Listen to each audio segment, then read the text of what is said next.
ہر اذیت کی ایک معینہ مدت ہوتی ہے جس کے گزر جانے کے بعد نہ تو درد کی شدت پہلے جیسی رہتی ہے اور نہ ہی اسے سہنے والا انسان پہلے جیسا رہتا ہے۔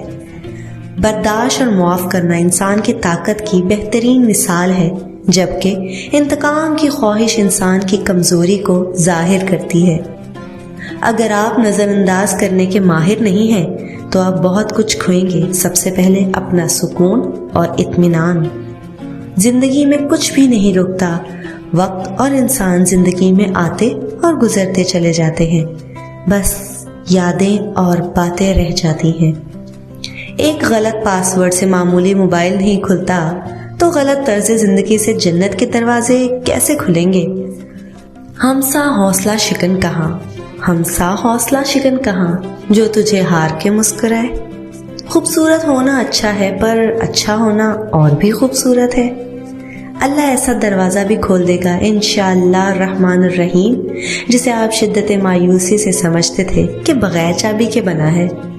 دل اگر غیرت مند ہو تو ایک عورت پوری کائنات لگتی ہے۔ کبھی کبھی شکایت کرنے سے بہتر ہے انسان خاموش رہے، کیونکہ جب فرق ہی نہیں پڑتا تو شکایت کیسی۔ لفظ برقع محض عزت کا لباس نہیں بلکہ یہ نصیحتیں ہوتی ہیں، قرآن کی آیتیں ہوتی ہیں، والدین کی تربیت ہوتی ہے، اسلام سے محبت ہوتی ہے۔ مرد کیا ہے؟ مرد وہ ہے جو اپنی بہن کے نصیب سے ڈر کر کسی کی بہن سے نہ کھیلے۔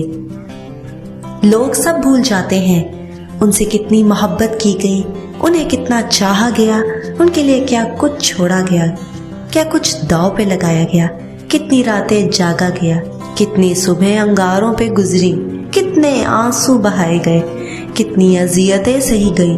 لوگ سب بھول جاتے ہیں، بھولنے والے سب بھول جاتے ہیں۔ بے بسی کی انتہا ہوتی ہے کہ جب لوگ آپ کو دھوکہ دیں، آپ کا دل توڑ کر، آپ سے رشتے توڑ کر بہت آرام سے کہہ دیتے ہیں کہ جو اللہ کی مرضی ہے۔ سیانے کہتے ہیں آپ کی رگ رگ سے ہر کوئی واقف ہو، فرق نہیں پڑتا، بس دکھتی رگ کا پتہ کسی کو نہ دے ورنہ آپ کی ہر رگ دکھنے لگے گی۔ کسی کو اپنے دل کی بات بتا کر ٹھکرائے جانے سے بہتر ہے کہ انہیں دیکھیں اور سانس لے لیجئے۔ بس جو آپ سے تنگ ہو انہیں چھوڑ دیا کریں، بوجھ بن جانے سے یاد بن جانا بہتر ہے۔ درد کا تجربہ حاصل کیے بغیر صبر کی تلقین صرف ایک کہاوت لگتی ہے۔